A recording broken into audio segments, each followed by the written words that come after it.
Good afternoon. I'm Dennis Galucki. Welcome to the 591st Imagine Greater Buffalo program and our 212th YouTube program hosted by our cultural cornerstone, our wonderful downtown Buffalo and Erie County Public Library. Thanks for joining us today. This program is created by the Center for the Study of Art, Architecture, History, and Nature, or C-SAAHN, as I like to pronounce the acronym, and ImagineLifelongLearning.com. Now, before we get started, just a little housekeeping. Everyone watching will be muted and your video turned off. If you have a question or comment, please type it into the chat box and we'll go through them at the end of the presentation as time allows. Now, we are recording this program, so you can watch it again later on the Central Library's Facebook page and YouTube channel. And please, we hope you share the link with others. Now, on to our featured speaker. Joining us today is Beth Fronckowiak. Beth is the Director of Learning and Engagement for Buffalo Toronto Public Media. She's here to share her talk titled Liberty and Legacy, Exploring the Revolution in Western New York, which will discuss Ken Burns' American Revolution miniseries. So, Beth, please tell us something about yourself, how you connect your education work, and specifically how amazing this is going to be in the next few weeks as Ken Burns' program is shown on your public broadcasting system. Beth, take it away. Thank you, Dennis. I'm glad to be back here on this program. Ken Burns always delivers on any project that he's working on. So my background, I've been at BTPM for 20 years now. And so I work on community engagement initiatives like this, lots of Ken Burns, but also doing things like writing curriculum, which I'll talk a little bit about in this presentation. But also working on the brand new Reading Rainbow, which is very exciting. That I don't know if a lot of you knew, but the original was co-produced by Buffalo Toronto Public Media. So it's kind of like ours, and we're happy to be sharing it again with the community. But that's enough about me. I guess we can go ahead and talk about Ken Burns and his latest documentary and what we're doing locally. So I'll share my screen.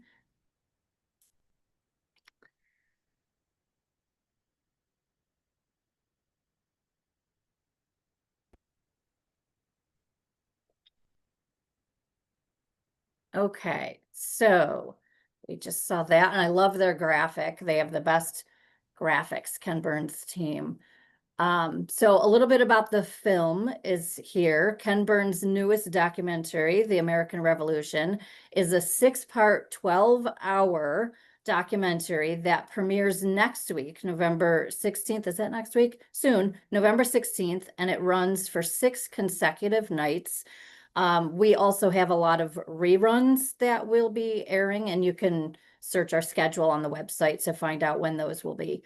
Moving chronologically from 1754 to 1790, it details how 13 British colonies on the Atlantic coast rose in rebellion, won their independence, and established a new form of government that radically reshaped the continent and inspired centuries of democratic movements around the globe.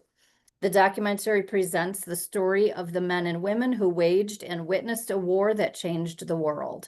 It weaves together a wide variety of perspectives from soldiers, civilians, and leaders, famous and forgotten, young and old, native and newcomer, enslaved and free, rich and poor, loyalist and patriot.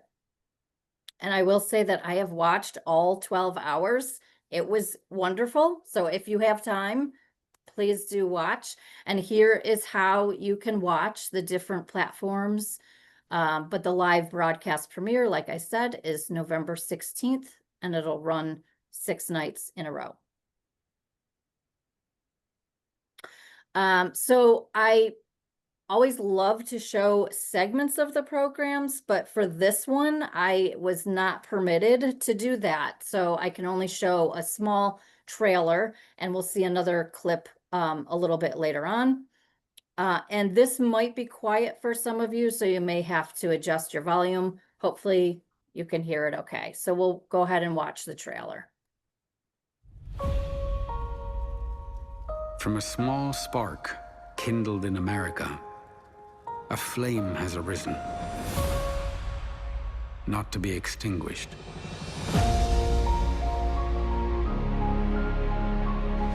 We think about independence movements of the 20th century. You don't always recognize the fact that the United States actually started that. The American Revolutionary Movement served as a model for freedom from oppression. America is predicated on an idea that tells us who we are, where we came from, and what our forebears were willing to die for. Collins said no taxation without representation. The fear was, if we give in to this precedent, what will they do in the future? Crisis changes people. It gave different people different ideas about what they should be doing. It gave them a space to make this democracy real. The founders thought we can start over again. We can begin the world anew. The British objective is to suppress the rebellion, force them to acknowledge the authority of the king. Washington understands the war he's fighting. He doesn't have to win. He only has not to lose.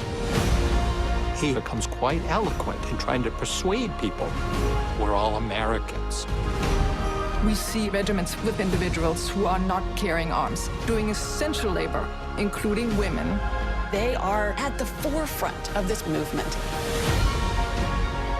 One of the most remarkable aspects is that you had such different places come together as one nation. It mushrooms into a global campaign that touches Europe and all parts of the world. It so excites us that we are the product of a revolutionary moment where the world turned upside down. To believe in America is to believe in possibility.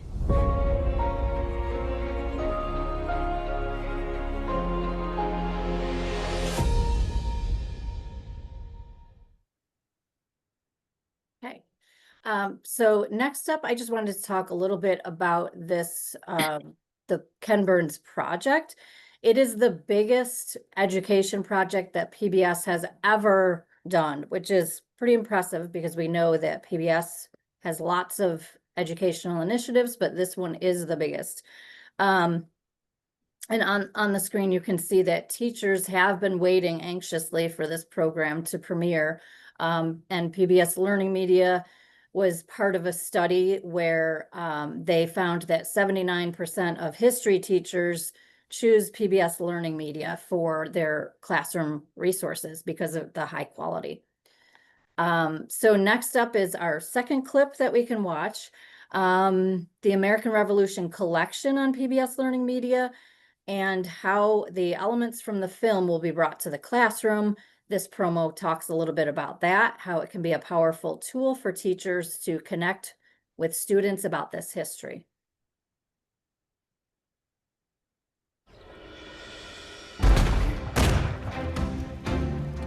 I don't know a greater teacher than history. Film is a powerful teaching tool. We bring to life what the country sounded like. These are the times that try men's souls. No suffering which Britain can inflict will reduce America to submission. You begin to have a visceral sense of what happened, and all of a sudden you realize they're real people. PBS reaches every classroom in the country, from elementary to middle to high school to college. Every school kid in America can hopefully find something in this history that relates to them. The films live on in the classroom, and it inspires conversation. We want them to know history, to understand the present moment, and how to try to make the future brighter.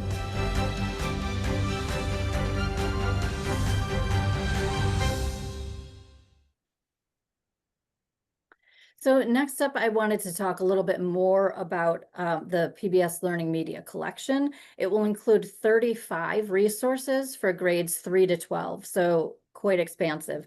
The resources will be organized into 5 main coverage areas, commonly taught topics: life in the British colonies, causes of the American Revolution, key figures and ideas of the Revolutionary Era, key events of the Revolutionary Era, and finally, consequences and legacies. The resources also address themes raised in the film, such as freedom, opportunity, democracy, and the global nature of the conflict. So, as I mentioned, this is PBS's biggest endeavor into the education world with all of these community resources. And up on the screen are 2 national virtual events that, if you're interested, you can save those dates. There's also a newsletter that you can sign up for educational resources specifically for this project for Ken Burns' The American Revolution. I can share that link afterwards. I should have thought to put it on the screen. And then next up, I wanted to talk a little bit about all of the local activities that will be happening that will supplement Ken Burns' The American Revolution. So here at BTPM, we are doing quite a bit of different types of activities. My department is leading, of course, all of the education work that will be happening.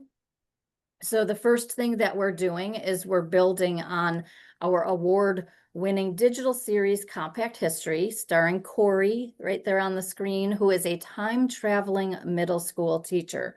We are producing 6 Compact History shorts that explore the key themes of freedom, opportunity, democracy, empire, and union, as well as addressing enduring questions. So that pairs well with Ken Burns' documentary. All of our videos will connect with the Western New York region, connect the Western New York region to the American Revolution. So when you think about the American Revolution, there weren't any battles, there wasn't a ton going on right in our region, but we were able to find specific stories that ties to the American Revolution. Most of the Compact History shorts will tell Indigenous narratives, so we have contracted a Canadian Indigenous producer to work on the videos. And additionally, we'll be working with an Indigenous curriculum writer to help with those activities that will go along with our shorts. The videos and the classroom resources will all be found on PBS Learning Media. And aside from the 6 digital shorts, we are also producing a full-length Compact History episode that features Fort Niagara. So aside from the curriculum and the videos, we're also doing a lot of work with teacher engagement, really reaching out to the educators in our area on this American Revolution project. So we'll be offering multiple opportunities. Our first is actually happening this Friday, and we are still taking registrations. So if you are a teacher or if you know of a teacher, please feel free to pass on this information. The QR code, if you're able to grab that off the screen, that should take you right to the registration page. But this event on Friday is a day-long seminar in our studio, and it's 8:30 a.m. to 2 p.m. We'll screen a much longer segment, I think about 45 minutes of segments from the docuseries. We'll hear from guest speakers who will present the African American and Indigenous perspectives on the war. We'll have teacher mini session and also hands-on activities. Breakfast and lunch are included, and teachers can also gain CTLE hours for attending, which is continuing credit hours that they're required to get. They will be able to get that by attending all of our teacher engagement events. So like I said, please share that. We still have room. And then these are just save the dates for other activities that we will be doing. In 2026, we'll have 2 other teacher engagement opportunities. One will be a field trip to the Seneca Iroquois National Museum in Salamanca, New York on May 20th. Transportation, breakfast, and lunch are included. And then the other will be a workshop at the Buffalo History Museum on July 15th. That one will coincide with the country's semi-quincentennial. Had to practice saying that a lot. And both opportunities will have different segments of the Ken Burns docuseries. Participants will be able to explore the museum's collections, gain new teaching takeaways, and also gain CTLE credits at both of those events. So aside from my department's focus on teaching and curriculum, we are also doing community engagement activities.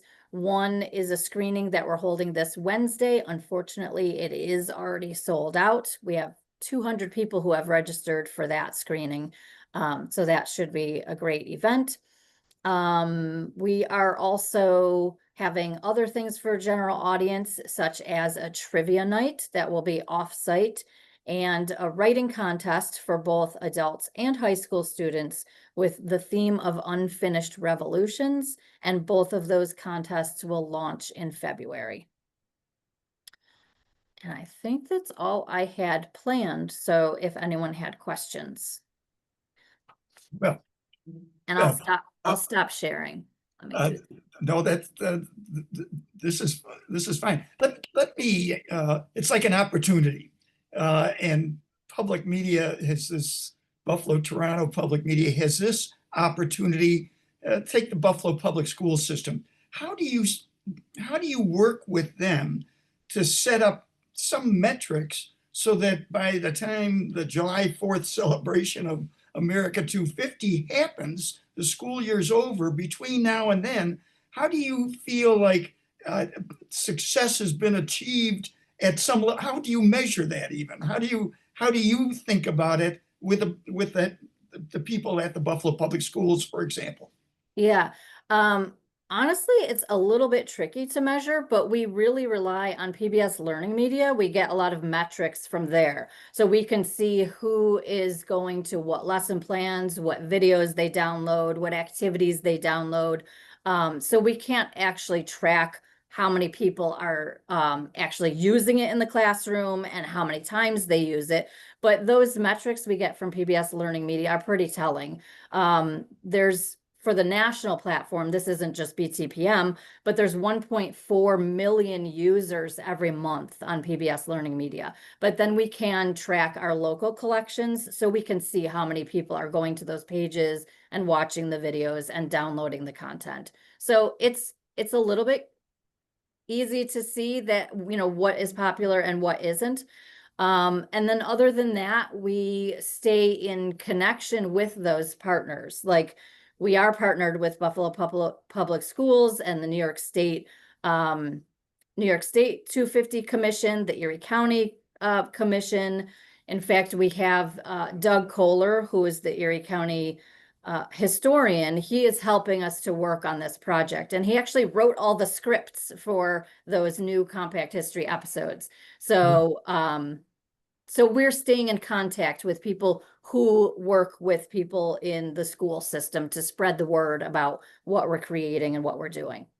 Okay. All right. Well, Joy or Hannah, questions from the audience? Hi, Beth. Thank you. And the library is also a great partner of Buffalo Toronto Public Media. So we love to hear your updates. One question, how does Ken Burns select his topics? That is a good question that I do not know. I'm sorry. I don't know the answer to that, but I do know that he loves history, and I think he tries to find gaps in the productions. Like, if there hasn't been a previous PBS production on, you know, a topic, he will probably do that. But he is a history buff for sure. And it seems like, is there something every year that comes out of Ken's mastermind, or is it like every couple of years? Because I feel like we did Leonardo da Vinci feels like it was just a year ago, but maybe it was 2 years ago. No, that was a year ago. I think because he works with so many other producers. I mean, definitely he's the executive producer, but he does have a team of producers. So I think they are producing something at least once a year. Okay.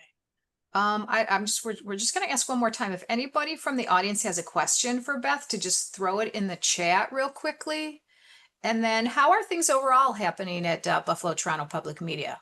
You have a lot of supporters. I have the sign on my front lawn. Yes, we have seen so much community support. It's been very helpful for us during some tough times, but we've been doing a lot of tabling at farmers markets and just other opportunities. I know my department has been to a couple of the Bison's games, and we're just really trying to get out in the community, and everywhere we go, we get support and we get love. That's all I've got, Dennis. Okay, good opportunity. Ken Burns has created such a catalog of educational tools.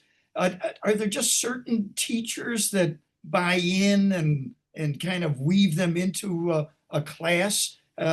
Like this is covering 3rd grade to high school to 12th grade. So you've got, like in Buffalo, that's 25,000 plus families potentially utilizing a tool. Do you find usage, in other words, for previous things, that this will just be one more to add to that?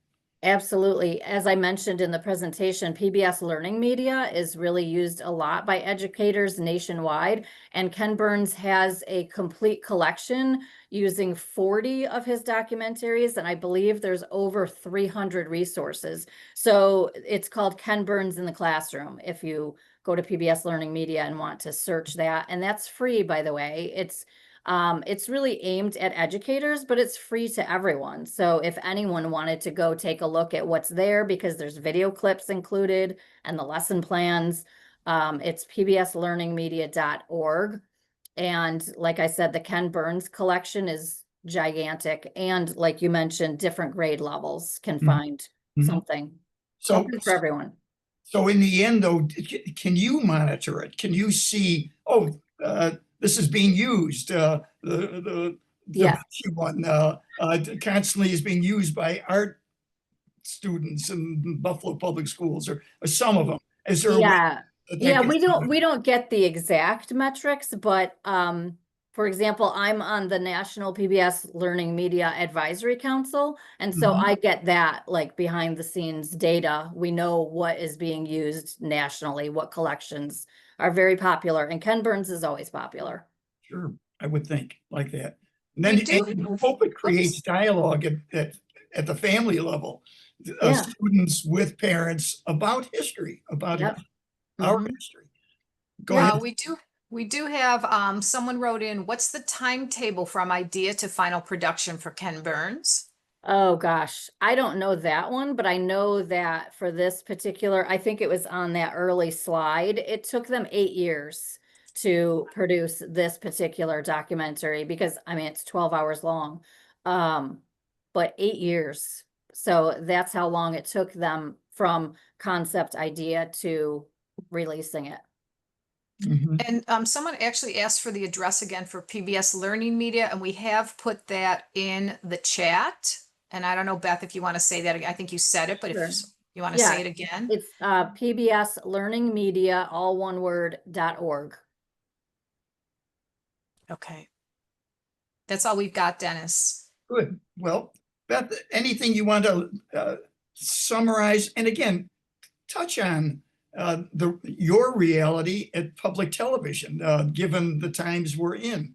How does that affect planning for the future? We're lucky here to have a cross-border market with Toronto and Southern Ontario. How are you experiencing the last several months, and what's your hope going forward? So like I said, the outpouring of community support has been wonderful, not only with them sharing stories, but people have made donations. They have stepped up and they've helped to financially support us, which has been wonderful. So we're holding steady right now. I really can't speak to the future, but we're just, we're doing what we've always done, focusing a lot on local projects, local initiatives, which makes sense because that's what, we've heard from the community, which they love about us. one of our latest initiatives is really around local sports. So I don't know if any of you have seen Friday Night Lights, but we cover all of the local high school football games, and there's been a huge support for that. Like, people want to see that. No other stations really cover local high school sports. And I forgot what I was going to say. I was going to say something else and I can't remember. Oh, I just wanted to mention, for example, Ready to Learn. Some of you may have heard that was a federally funded initiative that we got from the Corporation of Public Broadcasting, and that was terminated, which was heartbreaking to me because it was our initiative where we worked with, underserved children ages 2 to 8. But what we have done is take some of those resources that we already had received, and we are putting them to good use. We're still going out into the community and doing kids and families events as long as we can. Well, last year at Buffalo Day at Chautauqua, we featured Reading Rainbow, the book that one of the producers had put together, Tony Patino. And I would be curious, this relationship that you've developed, how does that get marketed back to the world that loved it when it was in its original format? How do you reintroduce it to a new audience?